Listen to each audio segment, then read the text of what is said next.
घेतलेली. तिथून मग घरी यायला निघालो आणि हा रस्ता बघा अजून काम चालू आहे त्याच्यामुळे रस्ता बंद आहे आणि काही दिवस बंदच असणार आहे. त्याच्यानंतर मग घरी येऊन सृष्टीसोबत थोड्या गप्पा मारल्या. सृष्टी बघा कशी नाटकं करायला. त्याच्यानंतर हर्षू बघा झोपून उठलेला. त्याच्यानंतर मी जरा खाली जायचं म्हणलं, खूप दिवस झालं गेलो नव्हतो. मग खाली गेलो आणि त्याच्यानंतर मग हॉटेलवर जायचं होतं आज. हॉटेलमधनं अमोलभैयाचं थोडं सामान घरी आणायचं होतं आणि मला पण खूप दिवस झालं राईस खायची इच्छा होती. त्याच्यामुळे मग म्हणलं आज राईस घेऊन येऊया आणि मस्तपैकी राईस खाऊया.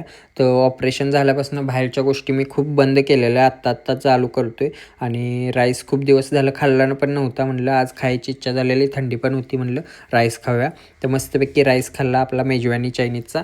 तर हर्षूने कोणाचं तर असं वा काढताना बघितलेलं, ते करून मला दाखवत होता आणि रात्री मस्तपैकी जेवण तेन करून बसलो. त्याच्यानंतर जरा थंडी वाजत होती त्याच्यामुळे कॉफी प्यायची म्हणलो, म्हणून कॉफी करून पेली. तर या व्हिडिओमध्ये एवढंच. थँक्यू.